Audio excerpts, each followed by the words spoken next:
Hello, welcome back to the reading of the poem of the Man God, written by Maria Valtorta, Volume 3. Chapter 388, Arrival at Engedi.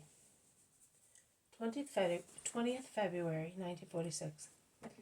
The pilgrims, although tired after a long march, which they perhaps covered in 2 stages, from sunset to today's dawn, along difficult roads, cannot help uttering exclamations of admiration when, after a long stretch of road along a hillside, which sparkles like diamonds in the early morning sunshine, they encounter the full view of the Dead Sea displayed before them, from shore to shore.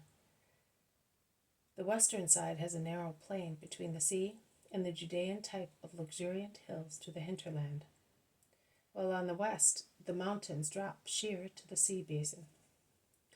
One gets the impression that the ground, in a frightful Tellura catastrophe, slid down with a clean cut, leaving crevices vertical to the lake, from which torrents descend, more or less rich in waters, destined to evaporate into salt in the dark, cursed water of the Dead Sea.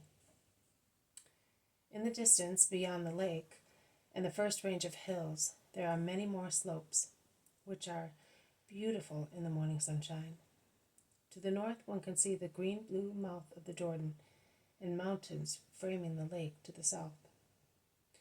It is grand, solemn, sad, majestically admonishing scenery, in which the charming view of the mountains mingles with the gloomy one of the Dead Sea, the sight of which seems to remind one of what sin and the wrath of the Lord can bring, because such a large expanse of water, without a sail, a boat, a bird, an animal crossing it, flying over it or drinking on its shores, is really frightening.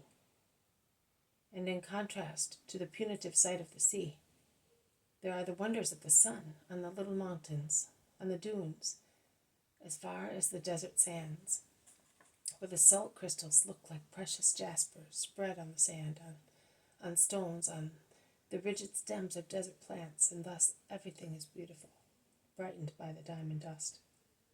And even more wonderful is the fertile aspect of a tableland, about 150 meters above sea level, with luxuriant palm trees, and all kinds of trees and vines, and where blue waters flow, and a beautiful town has been built, surrounded by a flourishing countryside. When one looks at this landscape, which is so pleasant, charming, and flowery, after contemplating the gloomy sight of the sea, the tormenting view of the eastern shore, which displays a sad tranquility only in a low green strips of land jutting out into the southeastern part of the sea, the desolate desert of Judah, the severe view of the Judean mountains, and one seems to awake suddenly from an oppressive nightmare that turns into a gentle vision of peace. This is Engedi, celebrated by the poets of our fatherland. Look how beautiful the district is, nourished by so much graceful water, in the midst of so much desolation. Let us go down and plunge into its gardens, because everything here is a garden. Meadow, forest, vineyard.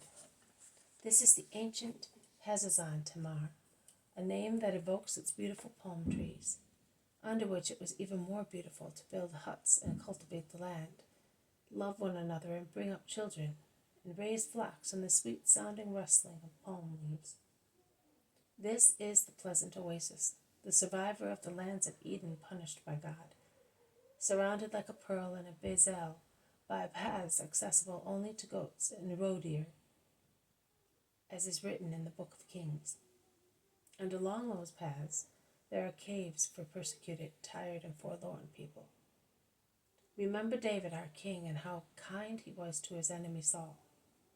This is Hazazon Tamar, now Engedi, the fountain, the blessed town, the beauty from which the enemies moved against Jehoshaphat and the children of his people who were frightened and were comforted by Jehaziel, son of Zechariah, through whom the Spirit of God spoke. And they won a great victory, because they had faith in the Lord, and they deserved his help, as they did penance and prayed before the battle. This is the town sung by Solomon, as a comparison of the beauty of the most beautiful of all beautiful women. It was mentioned by Ezekiel because it was nourished by the waters of the Lord. Let us go down, let us go and take the living water that descends from heaven to the gem of Israel. And he starts running down a very steep path, which zigzags down this reddish calcareous rock, that in the spots closest to the sea reaches the edge of the mountain, that is, its ledge, a path that would make giddy even the most expert mountaineers. The apostles are hardly able to follow him, and the older ones are left far behind when the master stops at the first palm trees and vineyards of the fertile tableland, where crystal clear waters are gurgling and all kinds of birds are singing. White sheep are grazing under the rustling roofs of palm trees, of mimosae, of balm plants, of pistachio trees, and others exhaling sweet or pungent aromas, which mingle with those of rose bushes, lavender in bloom, cinnamon, myrrh, incense, saffron, jasmines, lilies of the valley, and of the flower of aloe, which is very big here, of cloves and benzoins, which exude with other resins from incisions in tree trunks. This is really the garden enclosed, the fountain of the garden, and fruit, flowers, sweet scents, beauty are found everywhere. There is no place in Palestine as beautiful as this one, in size and natural charm. While contemplating it, one understands many writings of Eastern poets, where they celebrate the beauty of oases as if they were paradises spread over the earth. The apostles, perspiring but full of admiration, join the master, and all together they go down a well-kept road towards the seashore, where they arrive after crossing several cultivated embankments, from which beneficent waters flow in small smiling cascades to nourish all the vegetation as far as the plain, which ends at the beach. Halfway down the hillside they enter the white town, among rustling palm trees and sweet-smelling rose bushes and thousands of flowers of its garden, and they look for lodgings, in the name of God, at the first houses. And the houses, as gentle as nature, open without any hesitation, while their inhabitants ask who is the prophet who looks like Solomon, dressed in linen and beaming with beauty. Jesus, with John and Peter, enters a house where there is a widow with her son. The others scatter in various directions, after being blessed by the Master and agreeing to meet in the main square at sunset. This has been a reading from the poem of the Man God, written by Maria Valtorta, Volume 3, Chapter 388, Arrival at Engedi.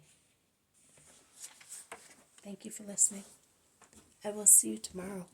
May God bless you, and may peace be with you.